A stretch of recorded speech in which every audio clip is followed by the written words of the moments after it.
Good morning. I'm John Hudson, pastor of the Pilgrim United Church of Christ in Sherwood, Massachusetts, and the writer of the weekly spiritual column for Gannett Media. And I welcome you to another of my twice weekly video essays with thoughts about how all of us can lean into and get through these strange and amazing days. This morning, I'm working on my to-do list. I always write it down in this little green book. Everything I need to get done in the next 24 hours, creating my today to-do list.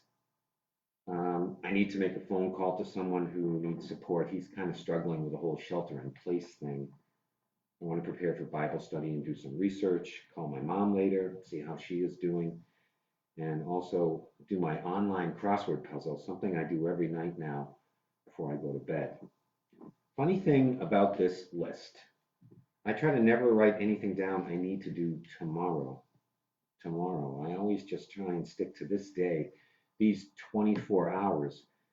Because I don't know about you, but especially in these COVID-19 days, I can all too easily fall into the trap of just getting ahead of myself, getting out of this one day, worrying about tomorrow and all that day will bring, everything that I have to do then, or feeling overwhelmed, the possibility like I might have to stay in my house for another month or maybe longer, and getting down about that if I am not careful. Give me the chance to project about the future, about what is to come beyond this day.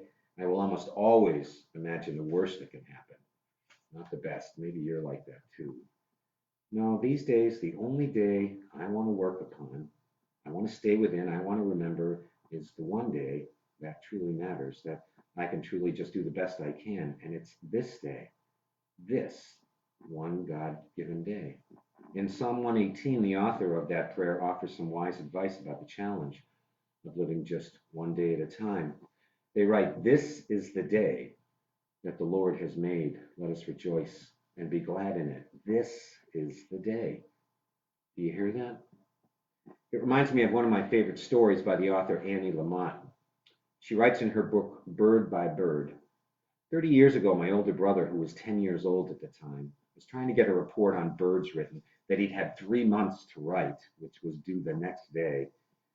We were at our family cabin, and he was at the kitchen table, close to tears, surrounded by binder paper and pencils and unopened books on birds, immobilized by the hugeness of that task.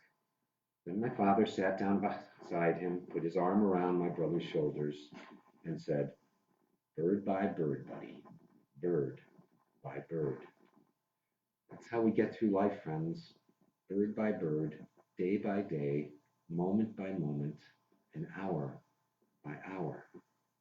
So today, just try and live in this one day and enjoy it the best you can and live it the best you can. And remember that these 24 hours, this God-blessed day, this is really all that God asks us to live within.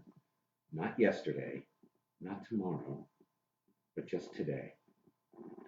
Thanks for joining me.